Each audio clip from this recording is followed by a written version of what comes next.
저희들이 요한계시록을 살펴보고 있는데 이제 말씀을 준비 다 해놓고 갑자기 무슨 일을 하는데 토요일 날 하나님께서 오늘 이 말씀을 주세요. 원래는 45절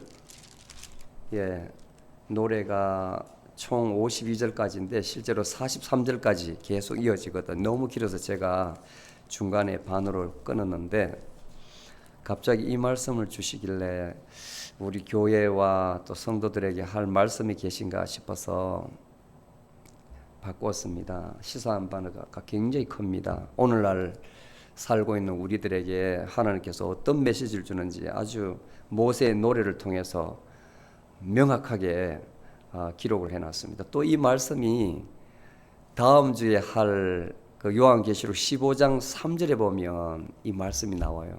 모세의 노래라는 게 나와요. 이 말씀이. 그래서 사전에 배경 지식을 알고 다음 주에 요한계시록 들어가면 훨씬 나을 겁니다. 빅토르 위고라는 사람이 있습니다. 그 프랑스의 소설가인데 아주 유명하죠. 레미제라블 영화 보셨죠? 그 책을 원책을 이제 지으신 분인데 워낙 유명해서 그 영화로도 제작이 되어가지고 아주 흥행을 했어요. 이 사람 말이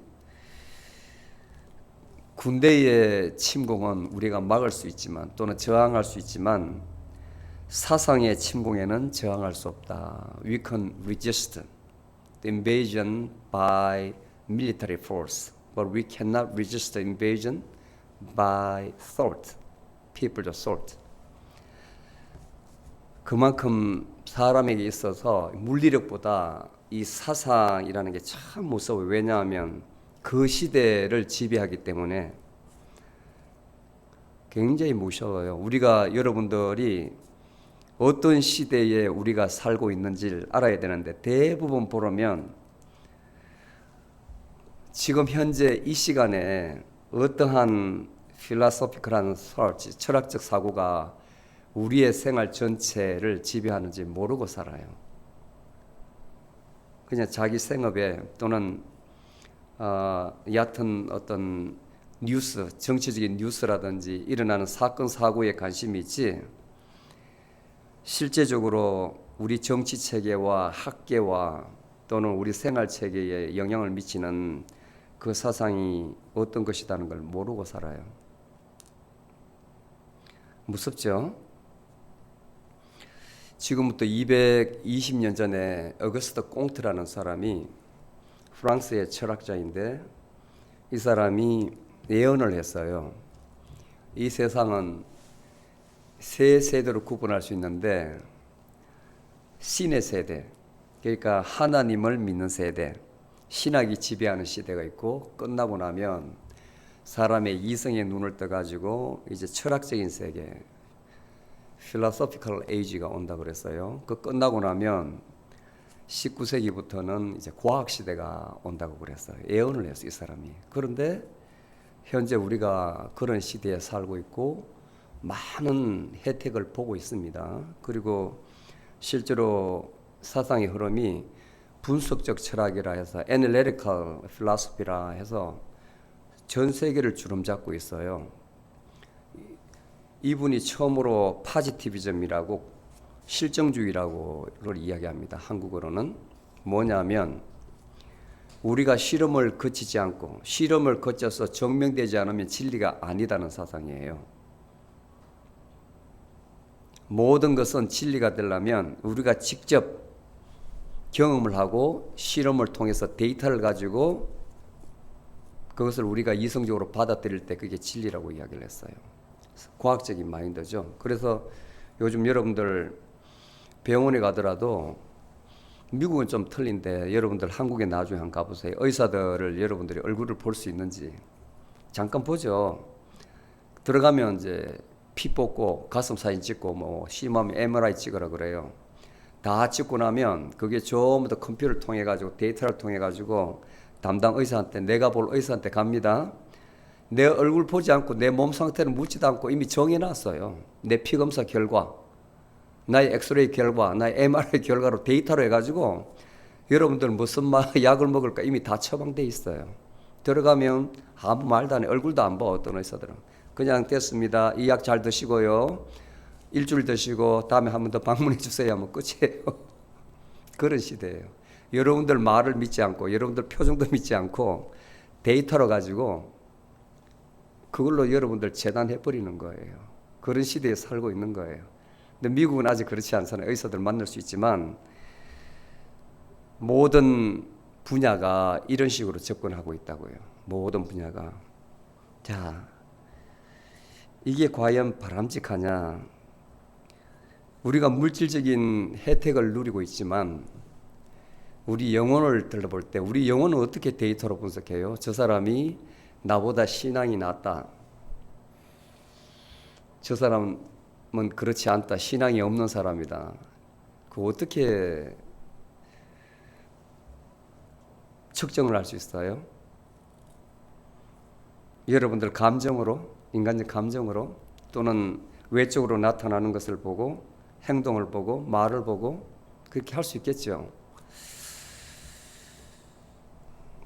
그런데 세상은 내가 늘 말씀드리지만 녹록지 않습니다. 녹록지 않다는 것은 진실되지 않다는 거예요. 그 대표적인 그것을 잘 표한 책이 있는데 그 책으로 인해서 노벨 문학상을 받은 사람이 있어요. 깜이라는 사람이 있습니다. 이분도 리비아 출신인데 그 당시 리비아가 프랑스의 속국이었기 때문에 프랑스 사람이에요. 사실은 프랑스 소설가인데 이방인 스트레인저라는 책을 지어서 노벨 문학상을 받은 사람인데 거기에 보면 세상이 얼마나 옳지 않다는 게 그냥 소설인데 참 평범한 소설이에요. 근데 그 아이디어를 잘 녹여냈다고요.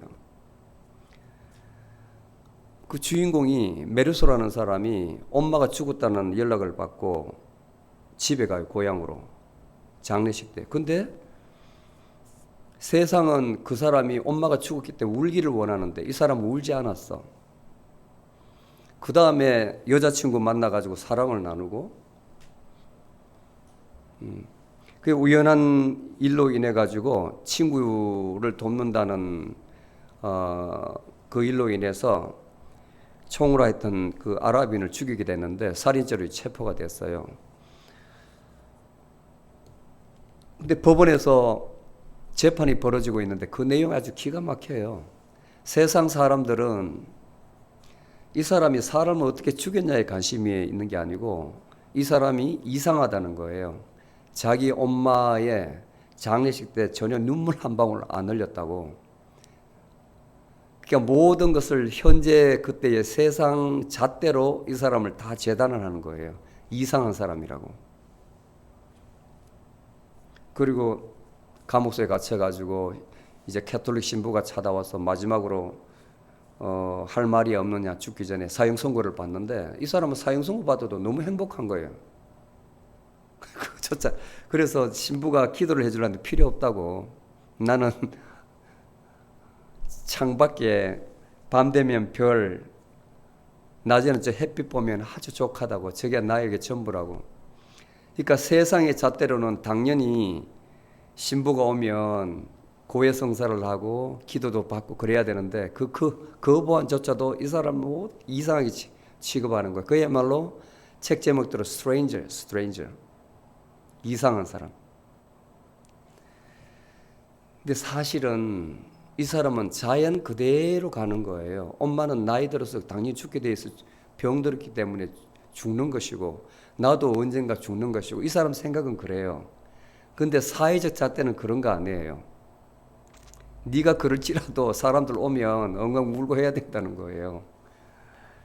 그리고 법원에서 재판받을 때 자기들끼리 막 이렇게 변호사와 자기를 옹호하는 변호사와 검사와 그 다음에 재판석에 앉아있는 사람들이 다투는 거 보니까 우스운 거예요. 자기들끼리 이렇게 변호사는 자기 마음에 없는 소리를 하고 검사는 저 사람은 반드시 죽어야 된다고 사회적으로 격리해야 된다고 그러고 갑론을박하는 그 내용이 요즘 일어나는 내용하고 똑같습니다. 세상은 그런 거예요. 여러분들 살고 싶은 대로 놓아주지 않는 곳이 세상입니다. 여러분들 살고 싶은 대로 놓아주지 않는 것이. 자, 요즘 어떤 세상이냐면 후기 구조주의라는, 제가 다 설명을 드리지 않아요. 지금 21세기 이 시대는 프랑스의 철학이 세상을 지배하고 있어요. 프랑스의 철학이. 그전에는 영미 철학이라 해서 미국에도 그건 유명한 철학자가 아니지만 윌리엄 제임스라는 그 프라그마티즘, 실용주의를 제창한 분도 있었고, 그 다음에 영국에는 엠피리시즘, 영국에도 철학자가 많이 있고, 특히 이제 이성주의 철학은 독일에서 많이 발전을 했어요. 독일의 철학이 거의 18세기, 19세기, 20세기까지 끌고 왔는데 21세기 들어와가지고 20세기 말부터는 프랑스 철학이 완전히 현재를 지배해요. 다른 말로 포스트 모더니즘이라 하는데 후기 이제 구조주의라 그래요. 쉽게 말하면 한마디로 말해서 기존의 가치관을 다 때려 부수자라는 가르침이에요. 지금까지 우리는 이분법 구조에 갇혀 살아왔다. 남자, 여자, 밤과 낮, 선과 악, 모든 것을 이런 식으로 인간이 이분법으로 구조해가지고 나눠가지고 여기 있으면 선, 여기 있으면 악, 좋음과 나쁨 다 대비시켜서 그렇게 그 구조 틀에 맞춰놨다 이거죠. 그런데 깨야 된다는 겁니다. 남자, 여자 경계선도 없애야 된다는 거예요. 그래서 페미니즘, 양성평등주의, 요즘 뭐 퀴어 축제 떳떳하게 하고 있잖아요. 여러분들 이게 그냥 나온 게 아니고 이런 철학적 사상에서 나온 거예요. 그래서 커밍아웃을 하는 거예요. 커밍아웃. 떳떳하게. 굉장히 심각해요. 그리고 모든 것은 절대성이 없습니다. 이제는 너 잘못했다고 지적하면 그러면 네가 말한 것이 맞다는 증거가 뭔데 이렇게 나와요. 선이 아니라 이거죠. 나도 맞을 수 있고 너도 틀릴 수 있다는 거죠. 부모 노릇 해먹기 힘들고 선생 노릇 해먹기 힘든 시대에 살고 있어요. 여러분들 몇 번 봤는지 모르지만 선생님들이 고등학생, 중학생 지도하다가 역으로 공격당하는 거 보셨나요? 애들한테 창피당하잖아요. 교장 선생님 지적하다가. 그러니까 쉽게 말하면 공통보다 또는 공동체보다는 개인의 주체성, 개인을 중요시하는 거예요. 개인을 중요시. 그 사람도 생명이다, 사람이다, 맞다는 거예요. 너의 잣대로 보지 말라는 거예요. 프랑스 철학자 질 들레즈라는 사람 아주 크게 영향을 미쳤죠. 우수한 사람입니다. 근데 그 사람 가만히 보면 자기의 생각은 아닌데 옛날 사람 철학자들이 다 이렇게 만들어내는데 거기다가 자기의 생각을 넣은 거예요. 자기의 모든 존재는 차이가 있다. 굉장히 중요한 개념인데 동물과 사람, 왜 동물이고 왜 사람이어야 되는데 이렇게 나와요. 단지 차이만 있을 뿐이다. 여자 남자, 왜 여자 남자여야 되는데 단지 차이만 있을 뿐이다. 이렇게 가르쳐. 그 사람이 아이디어예요. 모든 것은 동일, 그 개념이 없는 거예요. 동일할 필요도 없고 그래야만 이 세상은 창조적으로 진화할 수 있다고 보는 거예요. 아주 열광하죠, 젊은이들이. 그 다음에 자크 데리다 같은 사람도 이 세상의 구조를 다 깨야 된다는 거죠. 진리란 없다. 어떤 책이 있다면 소설가도 그 내용을 모른다. 소설가는 죽어도 그 책에 있는 텍스트는 남기 때문에 사람마다 읽고 나서 자기가 생각하는 그게 진리라고 보는 거죠.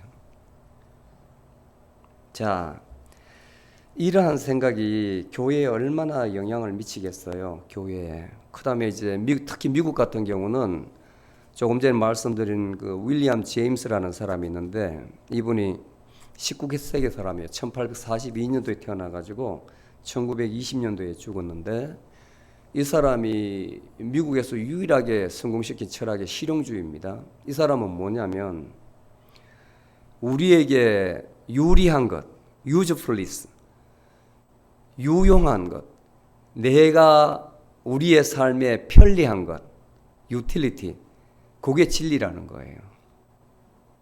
프라그마티즘이라는데 이게 미국의 전 국민들에게 쏘며 있는 철학입니다. 전 국민들에게. 쉽게 말해서 교회도 있지, 교회도 나한테 쓸모가 있어야 된다는 거예요. 교회도 나한테 도움을 줘야 돼. 내 비즈니스한테 도움을 줘야 되고, 내 자녀 키우는데 교회에서 다 맡아가지고 에듀케이션도 시켜주고, 그 다음에 내가 혼자 살면 너무 적자고 심심하니까 교회 나가서 얼굴도 한번 볼, 한국 사람 얼굴도 좀 보고, 뭐 등등등. 내한테 유리해야 교회 갈 가치가 있다고 보는 철학이에요. 근데 다른 나라보다 미국에서 그게 퍼미에이티드 돼 있다. 완전히 그 마음속에 침투가 돼 있다고. 그러니까 이분들이 신앙생활을 가만히 지켜보면 실제로 그렇게 따라가요. 모든 것은 유용성인 거예요. 유용성. 나한테 가치가 있는 것인가 없는가. 거기에 달려 있어요. 그게 있다면 진리인 거예요. 좋은 거예요. 그게 선인 거예요. 그러니까 교회는 말씀이 무슨 필요 있느냐? 예수 그리스도가 뭐 필요 있느냐? 이게 현재의 모습입니다. 교회에 저는 그런 이야기를 들어요. 예수 그리스도가 없다는 그런 말을 예전부터 들었어요. 이게 뭔 말인가 했어요. 근데 교회에 존재 목적이 있는데 거기에 하나님이 계시지 않고 하나님의 말씀이 없으면 교회의 존재 가치, 존재 목적이 어디 있습니까? 여러분들 그걸 냉철하게 판단하셔야 돼요. 현세를 따라가면 안 됩니다. 그 정도 분별력은 있어야 된다고요. 사람들이 그렇게 말할지라도 오늘 제가 설명드렸잖아요. 현재 우리가 어떤 시대에 살고 있는가, 이런 철학적 사고체계를 가진 사람들의 만드는 그 철학적 사고세계에 우리가 살고 있다. 그래서 교회가 이런 영향권 안에 있다. 교회도 데미지를 입구나 하는 것을 오늘 알아야 됩니다. 그 사람들이 여러분들에게 공격을 합니다. 교회 요즘 무슨 말씀이냐, 교회는 이렇게 해야 돼 하면 그게 틀렸다는 것을 여러분들이 반박할 수 있어야 된다는, 그 다음 분별할 수 있어야 된다는 그것을 심어주기 위해서, 가르치기 위해서 제가 서두에 말씀을 드리는 거예요. 오늘 본문 말씀이 그거예요. 본문 말씀. 이스라엘 백성들을 하나님께서 그 열방 중에서 선택을 하시고 이제 이집트에서 실제로 해방을 시킵니다. 그런데 마지막에 거의 가나안 땅에, 약속의 땅에 도달해가지고 요단강만 건너면 돼요. 모압 땅이 있는데 거기에서 하나님께서 이 이스라엘 백성, 그러니까 하나의 예표입니다. 이스라엘 백성은 굳이 이스라엘 백성을 말 안 해도 돼요. 그냥 하나님께서 샘플로 선택하신 민족이에요.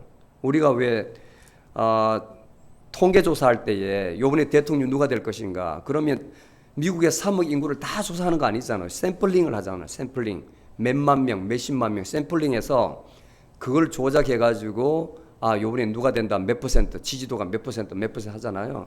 그 많은 백성 중에서 이 민족을 택하신 거예요. 이스라엘 백성을. 그러니까 우리라고 생각하면 되는 거예요. 40년 동안 광야에서 헤매다가 이제 목전에 약속의 땅 건너가기 직전에 하나님께서 모세와 여호수아에게 말을 하는 거예요. 앞니를 예측을 합니다. 하나님께서 이 백성이 저 땅에 들어가면 어떻게 될 것이라는 걸 가르쳐 주는 거예요. 현재의 시점하고 너무나 같아요.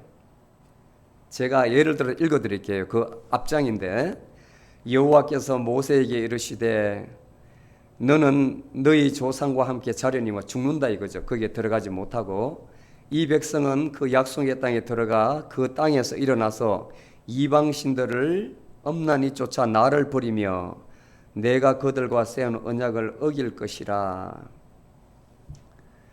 내가 그들의 조상에게 맹세한 바 젖과 꿀이 흐르는 땅으로 그들을 인도하여 드린 후에 그들이 먹어 배부르고 풍족하게 되면 돌이켜 다른 신을 섬기며 나를 멸시하여 내 언약을 어기리니. 저 땅에 들어가면 이 이스라엘 백성들이 어떻게 될지를 말씀을 하는 거예요. 말씀을 하는 거예요. 그렇게 하면 나는 어떻게 하겠다. 이 백성들은 목이 빡빡하다. 나를 반역할 것이고 목이 빳빳해 가지고 나를 거역할 것이다.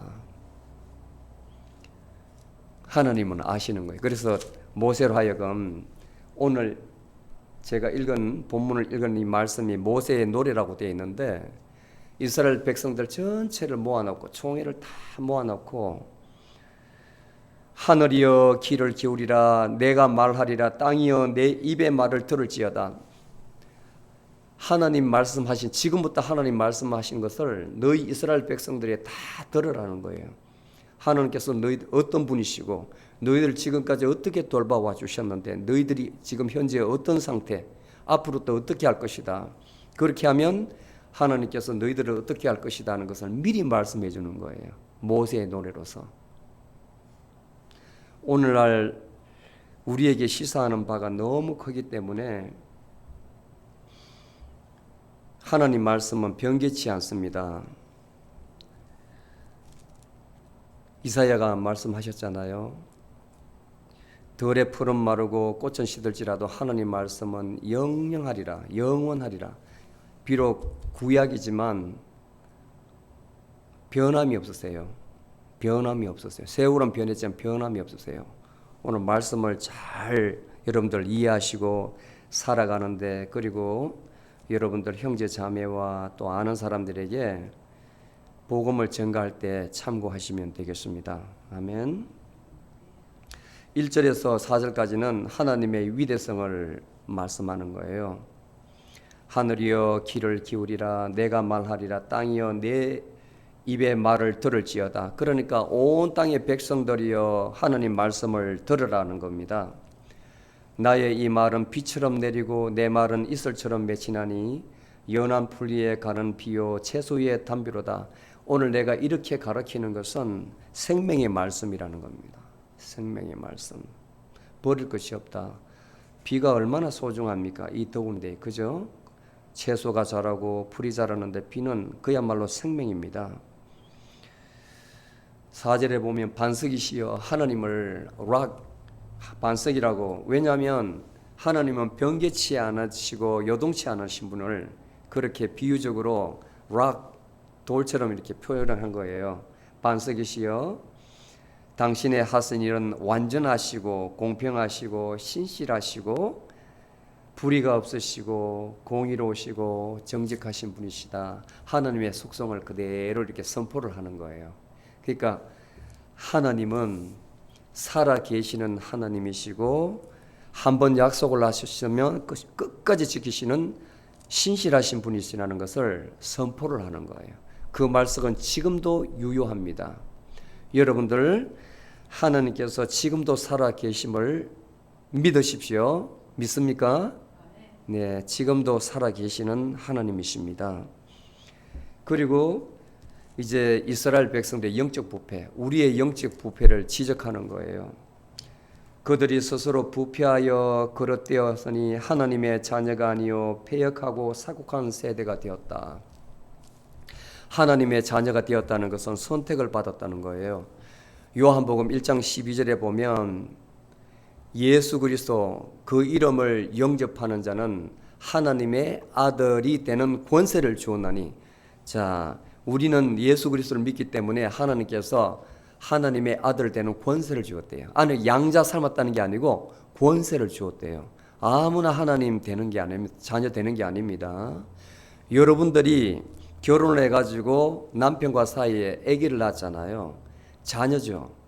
그런데 자녀를 그러려면 그건 자녀가 입양이라 하잖아요. 내 몸에서 난 것이 아니고 입양했다 그러거든요. 하나님께서 낳으신 분은 그야말로 예수 그리스도밖에 없는데, 우리는 하나님께서 예수 그리스도를 통해서 그분을 믿음으로 입양을 시켜주신 거예요. 그러니까 법적으로 우리는 하나님의 자녀입니다.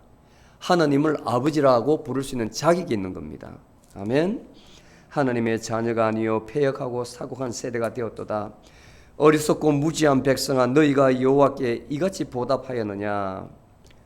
꾸짖는 거예요. 무지하다고, 어리석다고.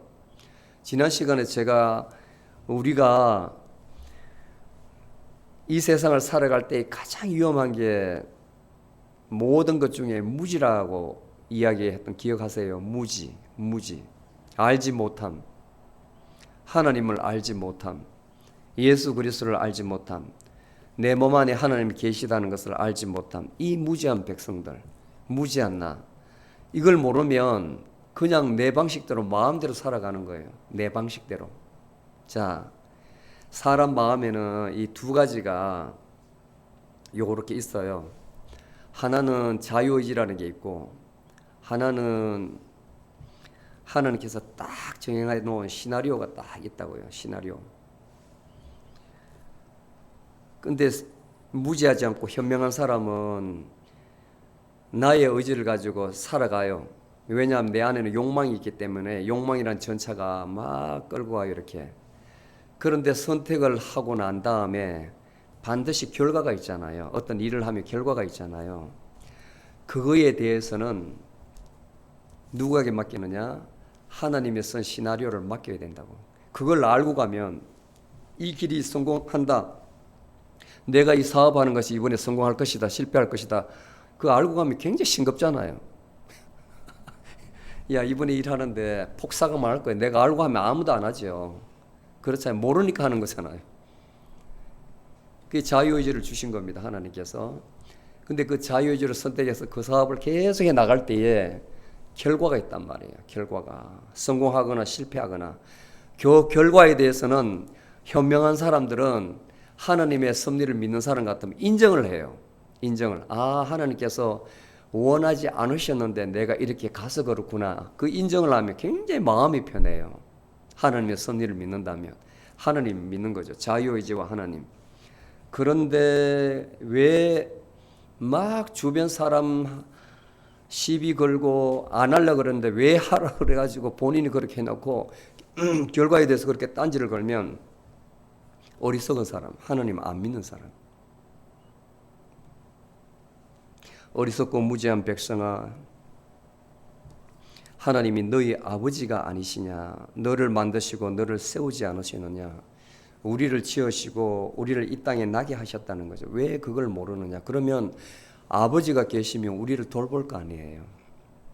세상 아버지는 나를 버릴 수도 있고 나를 구박할 수도 있지만 하나님께서는 창조주시기 때문에 한 분 아버지 되시면 계속 영으로 보호를 해주신다고. 왜 이걸 모르느냐? 그리고 상기시켜 주는 거예요. 7장부터 14절까지는 내가 너희들 어려운 가운데에 어떻게 돌봐왔느냐. 이제 이집트에서 나와가지고 40년 동안 광야에서 헤맬 때에 하나님께서 어떻게 돌봐주셨는지 쭉 설명을 하는 거예요. 옛날을 한번 생각해봐라. 너 모르면 너희 조상들한테 물어보라는 거예요. 내 어른들한테 물어보라는 거예요. 너희들이 어떻게 현재 여기까지 왔는지. 그리고 하나님께서 많은 나라에게 땅을 나눠 주실 때에 그 수요대로 나눠 주셨다. 이것은 창세기 10장 11장에 나옵니다. 노아의 홍수가 끝나고 나서 그 자녀들 하여금 전부 다 이렇게 나눠져 자녀들이 다 뿔뿔이 흩어져 가지고 나라를 다 만들어요. 그리고 세월이 지나서 강성해지니까 바벨탑을 쌓아 가지고 하늘에 맞달라고 하느님 같이 되려 하다가 징계를 받거든요. 11장에 보면. 근데 그 노아의 자손들에게 땅을 다 나눠준 그걸 이야기하는 거예요. 하나님께서 많은 나라에게 기업을 나눠주실 때에. 그리고 그 중에서 특별히 야곱이라고 말씀하셨는데 말씀에는 이스라엘은 택하신 나의 기업이로다. 그 많은 열국 중에서 이스라엘은 내가 선택을 했다는 거예요. 그리고 하나님께서 그를 항무짓고 버려진 광야에서 찾으시고 호위하시고 깨닫게 하시고 자기 눈동자같이 지키셨도다. 광야에서 배고플 때, 목마를 때, 그 다음에 적의 공격을 받을 때에 하나님께서 다 막아주셨어요. 심지어는 모세와 훌이 있는데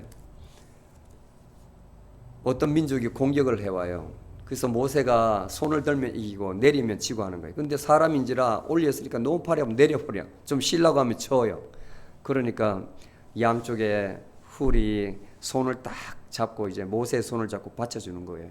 끝까지 이제 계속 손을 올리고 있으니까 이겼거든요. 하나님께서 그와 같이 전쟁도 전부 다 하나님께 다 주관하셔서 이스라엘을 보호해 주신 거예요. 그 다음에 홍해가 마찬가지. 11절에 보면 독수리가 그 집을 짓는데 사람이 못 올라오는 절벽에 이렇게 집을 지어요. 거기서 새끼를 낳고.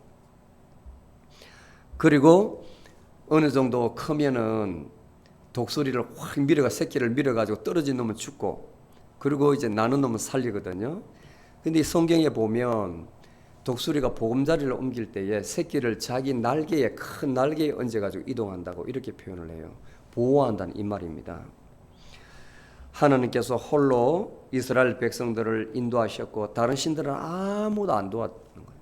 하나님께서 오로지 홀로 낮에는 구름 기둥으로 밤에는 불 기둥으로 앞뒤에 서서 이스라엘 백성들을 이동시켜서 여기까지 데리고 왔다는 거예요. 그리고 13절 14절에 보면 얼마나 배불리 먹이셨는지 소의 버터와 양의 젖과 어린 양의 기름과 바산의 순양과 등등 이렇게 공급해 줬다는 거예요. 자, 여러분들, 우리가 엄마 뱃속에서 나와가지고 지금까지 삶을 돌이켜보면 물론 어느 정도 부모의 그늘에 있을 때까지 내 마음대로 내 의지적으로 안 된 부분도 있었지만 그 이후의 삶을 가만히 한번 때로는 반추를 한번 해보세요. 기억하고 싶지 않은 사건도 있지만 근데 한편으로 생각하면 그 사건마다 하나님께서 개입하셨다는 것을 알 수가 있어요. 때로는 내가 너무 일이 안 풀리고 힘들어서 또 사람 간의 관계가 힘들어서 이 세상에 안 살고 싶을 때도 마음 한번 탁 바꾸면 또 그게 아닌 게 있잖아요. 어떤 사람은 한강에 가서 제3 한강교에서 뛰어내려 죽을라 했대. 근데 환상을 보거나 귀에 소리를 들어가지고 그 순간에 마음을 바꾸는 거예요. 자기가 그 사람도 없었는데 부른 사람도 없었는데 자기 혼자 들어가지고 그 순간에 마음을 바꿔서 돌이킨 사람도 참 많아요. 수기를 보면 이 간증하는 것 들어보면 자살하려고 사는 얼마나 많은지 몰라요. 사람들한테 배신을 당해가지고 어디 하소연할 길도 없고 세상은 전부 다 강자 편이고 있는 자 편이고 나를 이해해주는 사람 아무도 없는 거예요. 나는 살 가치가 없는 존재인 거예요. 이래 살면 뭐하나 해서 다 내팽개치고 죽으려 했는데 그래도 하나님께서 마지막으로 이 사람을 통해서 하실 일이 있는지 살리신 거예요. 삶을 진로를 바꿔가지고 그 길로 가니까 하나님께서 제시한 길로 가니까 성공한 거예요. 참 많아요, 그런 분들. 지금까지 우리 삶에 하나님께서 우리를 인도하시고 그리고 돌봐주시고 지금까지 여기까지 데리고 오셨다 하는 것을 믿으시기 바랍니다. 여러분들 자유의지로 여러분들 방식대로 살아오셨지만 그렇지만 최종 선택은 최종 발걸음은 하나님께서 선택하시고 여러분들을 현재까지 인도하셨다 하는 사실을 믿으시기 바랍니다. 자, 이렇게 배불리고 모든 것을 이제 다 줬는데 어떻게 되냐? 이스라엘이 살찜에 발로 찼도다. 하나님을 버리고 자기의 반석을, 자기를 구원하신, 자기를 돌봐주신 하나님을 경멸하였도다. 우리 지난 시간에 제가 퓨 리서치의 그 통계를 제가 잠깐 언급했잖아요. 기억나셔요? 나라가 하나님 믿어가지고 이렇게 잘 살아서 선진국 반열에 들었는데 선진국 반열에 들은 그 나라가 지금 크리스찬 수가 디클라인 된다는 거 제가 말씀을 드렸죠. 그리고 대한민국 사우스 코리아도 거기에 들어가 있더라고요. 예전에는 나오지 않았는데 그렇게 돼 있어요. 크리스천이 거의 32% 올라갔다가 지금 디클라인 됐어요. 선진국이 이제 거의 됐으니까 똑같은 거예요. 배부르니까 살찌니까 하나님을 버리며 경멸하였도다.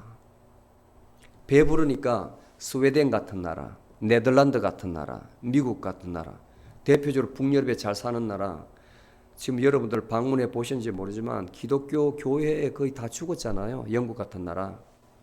가면은 뭐 클럽으로 돼 있고 카페로 바뀌어 있고 박물관 뮤지엄으로 바뀌어 있고, 제가 윌리엄 캐리 그 인디아의 선교 최초의 선교 가신 그 목사님 교회를 가니까 젊은이 한 명도 없어. 좀 노인네 몇 명, 내일 모레 돌아가실 노인네 몇 명 앉아 있어요. 교회가 없어요. 교회가. 캐톨릭 교회는 거의 다 박물관으로 다 바뀌어 있어. 뮤지엄으로 바뀌어 있고 카페로 바뀌어 있고 술집으로 바뀌어 있고, 아름다우니까 전부 다 관광 투어리스트 스팟으로 다 바뀌어 있어요. 교회는 뭐 많이 사라지고. 말씀 그대로잖아요. 배부르니까 하나님을 반역하고 버리고 경멸하였다. 젊은이들 없어요. 유럽에 가면, 서유럽은. 그나마 전 세계에서 가장 하나님을 신실하게 잘 믿는 나라가 아프리카예요. 아프리카.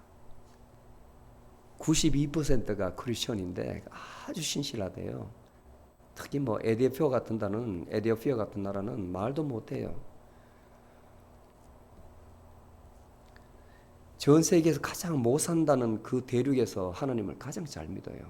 어떻게 나중에 역전될지 모르겠어요. 그래서 이제 징계가 있을 겁니다. 이 사람들이, 이스라엘 백성들이 하나님을 버리고 이제는 경멸하고 발로 탁 차니까, 그리고 어디로 마음이 돌아섰냐면 신이 아닌 귀신들에게 제사하고 알지 못하는 신들에게 마음이 돌렸도다. 자, 오늘날 보세요. 이것을 돈에 대입시켜 보세요. 자본주의에. 사람들 마음이 그쪽으로 다 돌아섰다는 거예요. 그쪽으로. 그게 이제 물신이라 그러거든요. 물신, 물질 물자의 신. 사람들 마음에 영적인 신이 아니라 눈에 보이는 신으로 마음이 돌아갔다는 거예요. 신이 아닌 귀신들에게 제사한다. 그리고 알지 못하는 신들에게 제사를 한다는 거예요. 그들을 숨긴다는 거예요.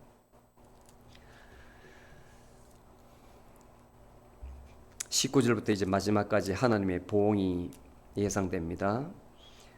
여호와께서 보시고 싫어하셨으니 이 꼴을 보기 싫은 거예요.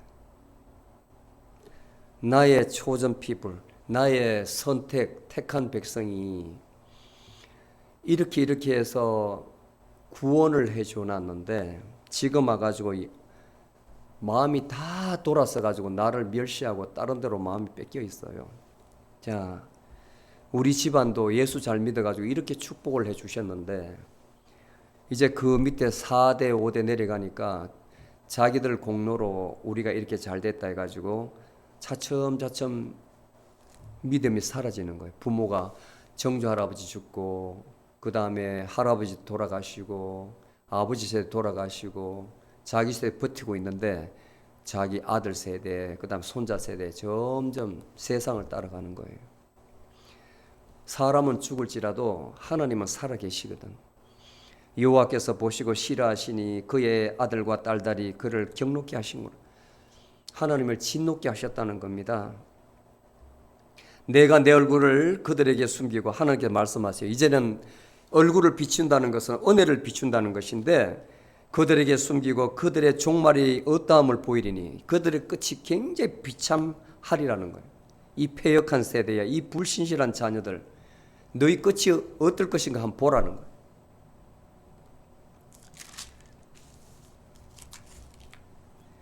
그리고 22절부터 내 분노의 불이 일어나서 엄부 깊은 곳에서 설하며 땅과 그 소산을 삼키고 산들의 터도 불을 붙였도다.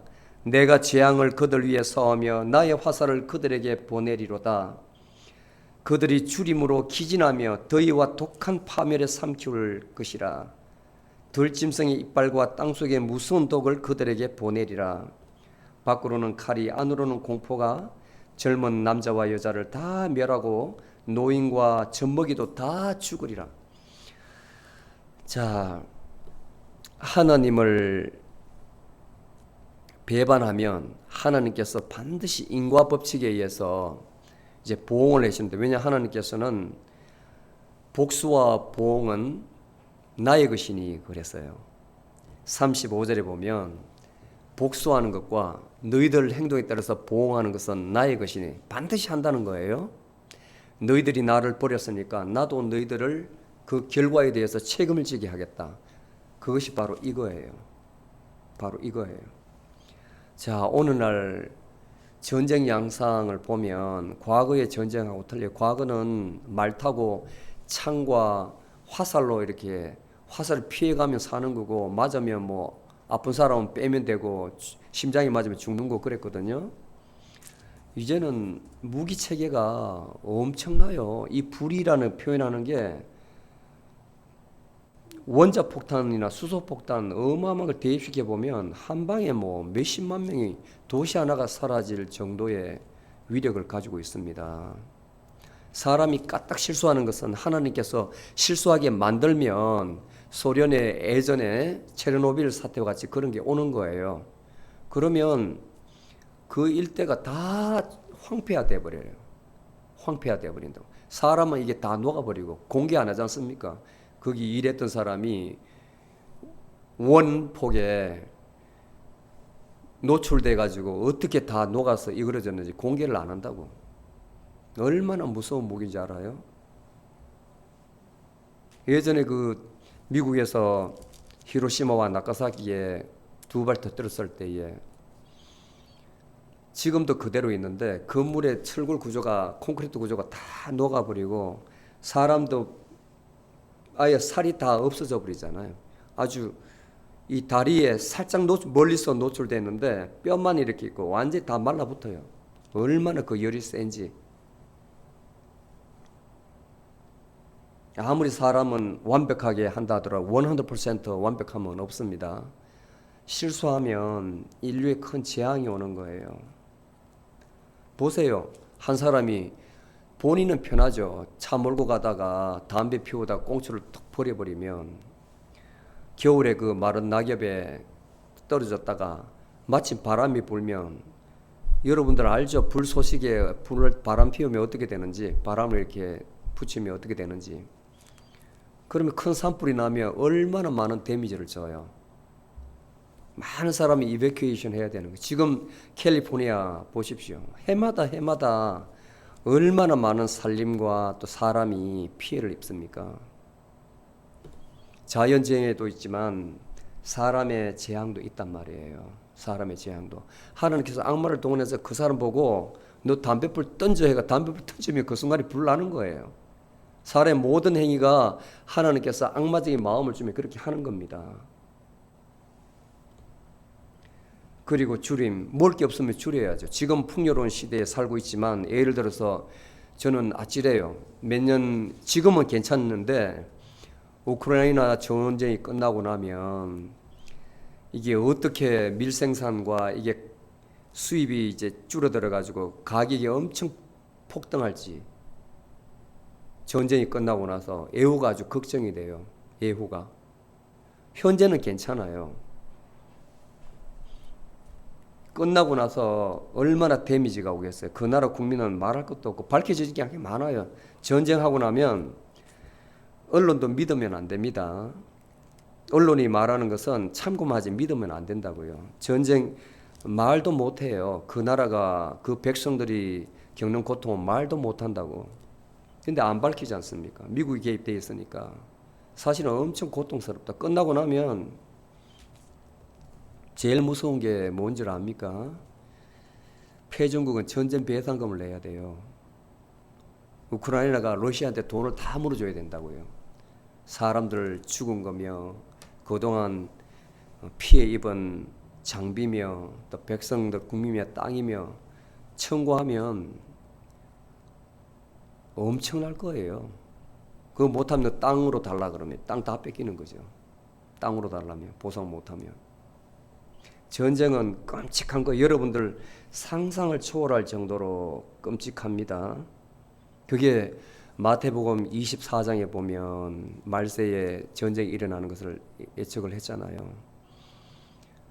아주 중동 보면 일촉즉발이고 이 요즘 전쟁은 양상이 틀려요. 전선이 없어요. 얼마나 이 사거리가 긴지 중국에서 쏘면 미국까지 날라와요. 북한에서 쏘면 여기까지 날라와요. 아주 무섭다고요. 그러니까 안심 놓을 때가 아닙니다. 그리고 기상 이변 보세요. 비가 아니고 요즘은 뭐 비가 오면 양동이로 쏟아부는 것 같아요. 비가 아니고. 그러니까 곳곳에 재해가 일어나고 홍수가 나고, 정상적으로 예전에는 이렇게 설계를 했어요. 비가 오면 강우량이 이 정도 되면, 파이프 이 정도 다이아메트가 이 정도 되면 충분히 흘려보내리라 했는데, 요즘 비는 그냥 국지적으로 쏟아붓고 지나가 버리니까 순간적으로 어커모데이션이 안 되는 거예요. 그러니까 플러딩이 돼가지고 피해가 많죠. 말을 하려면 끝이 없습니다. 말을 하려면. 이게 제가 볼 때는 재앙이에요. 재앙, 디제스터. 하나님이 우리에게 알려주는 재앙이에요. 돌아오라고. 코비드 때 사람들 못 움직이게 하고 집안에 딱 들려 있으니까 자연이 살잖아요. 자연이. 많은 자연이 없던 게 되살아나고 물도 깨끗해지고 모든 것이 정상화 많이 됐다고 그러더라고. 그럼 평상시에 우리 인간들이 얼마나 자연에게 데미지를 주는지 알아야 되는 거예요. 9개월 사이에 자연이 살아났대요. 자연이. 그러면 그 자연이 우리가 데미지 준 만큼 지금 안가쁨하고 있는 겁니다. 그 자연은 하나님이거든. 하나님이 창조하셨거든. 그리 있으라 했는데 우리가 그리 못 있도록 망가뜨리고 있잖아요. 보응을 하는 거. 자, 말씀을 정리하겠습니다. 이게 사람이에요. 옛말에 우리 속담에 머리 검은 짐승은 거두지 말라 이렇게 이야기를 했어요. 진주에서 나온 우리나라 속담인데, 속담 이야기 배경을 설명하자면 너무 길어서 여러분들 다 아는 내용이기 때문에 말씀을 안 드릴래요. 머리가 없는 짐승을 거두지 말라. 자, 여러분들 정말 인간적인 마음으로 누구를 도와주면 말은 기가 막히게 하죠. 다 똑같은 말이에요. 이 은혜를 어떻게 다 갚으리요? 감사합니다. 감사합니다. 그런데 하나 싹 수틀어지면 순간적으로 배신하고 뒤에서 모함을 해요. 오늘 본문에 봐요. 본문에 하나님께서 이렇게 했는데 영원히 하나님을 찬양하리이다.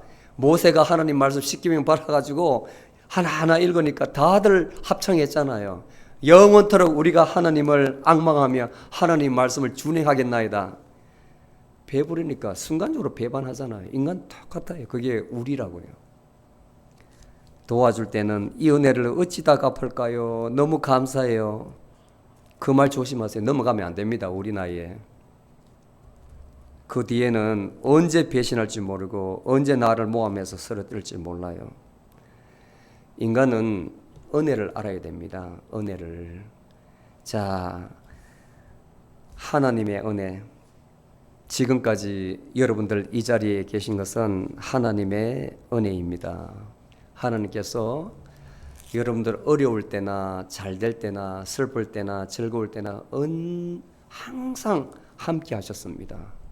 여러분들 삶에 함께 동행하셨습니다. 그게 바로 하나님의 은혜예요. 근데 우리가 이 하나님의 은혜를 잊고 하나님을 배신하면 하나님께서는, 우리 인간은 억울해서 마음에 엄청 감정이 산 그 상태에서 끝나지만 하나님께서는 반드시 보응하신다는 걸 알아야 됩니다. 하나님은 반드시 그 원인에 대해서, 자기가 저지른 것에 대해서 책임을 지도록 만드시는 분입니다. 그걸 잊지 마시기 바랍니다. 아멘. 오늘 본문 말씀은 참 귀합니다. 귀합니다. 다시 한번 지금까지 내가 살아온 것이 하나님의 은혜임을 명심하고, 그리고 그 지켜주심에 감사하고 보살펴 주심에 감사하고 모든 것을 공급하여 주심에 감사해서 하나님을 배신하지 않는 여러분이 다 되시기를 축복합니다. 아멘.